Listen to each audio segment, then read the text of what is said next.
చదవాలి ఎదగాలి చిన్న పిల్లలు, అది చూసి మురవాలి తల్లిదండ్రులు.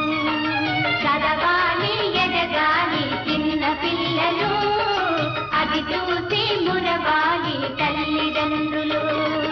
అనుభవాల ఓనమాలు దిద్దుకుంటూ, అనుభవాల ఓనమాలు దిద్దుకుంటూ ఎత్తుకుంటూ.